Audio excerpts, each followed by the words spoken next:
It's bad enough the government can tax away your income. Sometimes it just takes your whole house.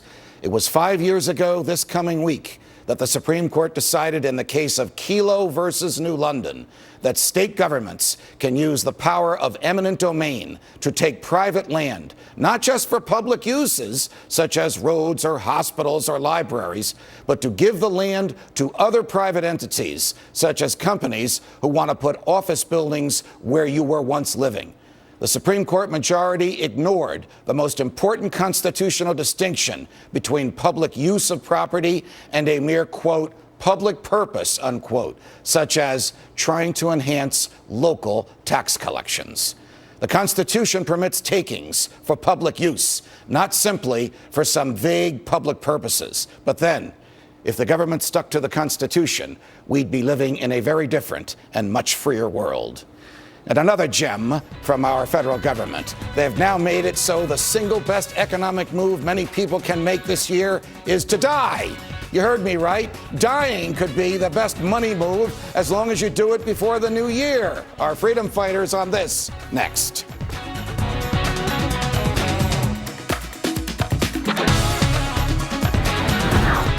In February, a Texas oil tycoon who was the 74th richest man in the world died, and his heirs will inherit almost all of his $9 billion because of a one-year moratorium on the estate tax.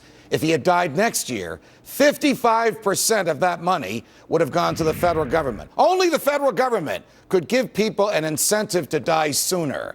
Taking a hard look at the death tax, our freedom fighters this week, my Fox colleagues Elizabeth McDonald and Charlie Gasparino, Reason TV's Nick Gillespie, and political scientist Carolyn Heldman. Elizabeth, are they reaching out to the grave in order to take money from the wallets of dead people? Yeah, and by the way, is it going to be, you never see a lockbox for this supposed revenue that's raised. By the way, being a student of the IRS, having testified for Congress about the IRS and tax reform, I can tell you that half of the promised tax revenues that Bill Clinton said would come from his tax hikes in the early 90s did not come through. And instead, the cut in the capital gains tax and the death tax more than made up for that difference. And look, you hear Bill Gates and Warren Buffett supporting the death tax. They get to shelter their gains in all sorts of tax shelters, and also they get a lot of their income in capital gains, which is taxed at the lower rate. Carolyn, why should the government be able to take 55% of what I want to leave to my children? Well, this was initially put in place because of the growing gap between rich and poor as a result of the Industrial Revolution. Meaning the government should redistribute wealth? Yes, exactly. There was a concern that if this growing gap between rich and poor got so large that really only wealthy people would have a say in government. This is something put into place by Andrew Carnegie. FDR fought for this. And it makes sense now more than ever because that wage gap has actually doubled since 1980. And poor people and middle class people have very little voice in government. So this action to redistribute wealth, as you put it, is something that's very important for democracy. And Nick Gillespie, that's a lot of baloney that poor people and middle-class people have no say in government. Well, actually, what I was going to say is that there's no connection between taking 55% off the top of a billionaire. It's not going to help me. It's not going to help you. It's not going to help actually poor and powerless people in this country. And on top of that, it's immoral because all of this money has already been taxed multiple times.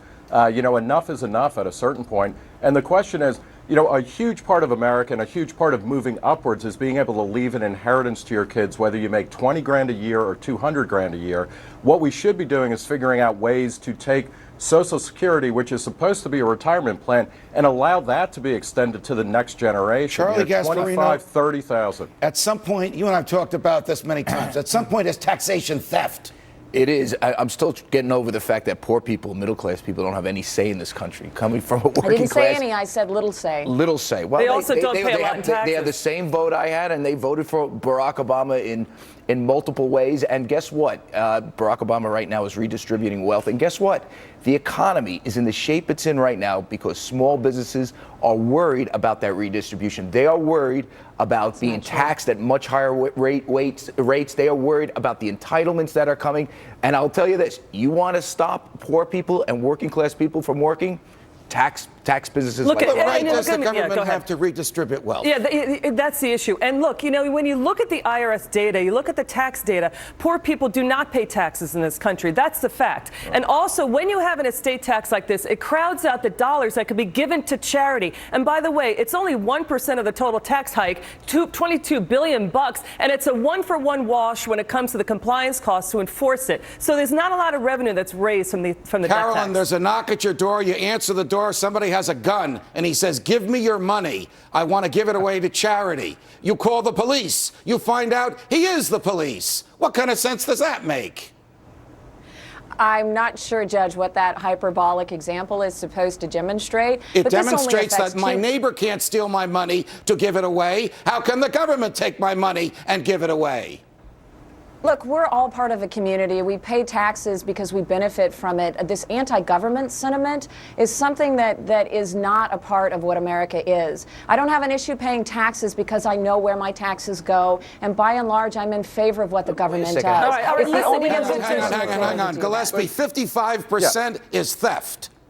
No, but I mean, besides the fact is that, talking about the estate tax, there is no reason to believe that any of that money is going to help the poor or the disempowered or the marginalized. Right. Most of what the government is spending money on goes to middle class people who don't need it anyway. It covers about the amount of money that's spent on pork every year. I mean, the ranks order of pork is behind the deficit. It only raises $22 billion. It's about the amount of money that is spent on, congressional giveaways to their, donors. Charlie. I'm just astounded that higher taxes are actually good for this country, that anybody can really argue that right now. When the economic sort of statistics just show it right now, small businesses are not hiring poor people for that reason. And people are going back to Mexico because they can't get jobs here, because guess what? Businesses don't want to hire because guess what? They're afraid of Obamonomics. Wow. Is this code for a new way the government will try to take money from you?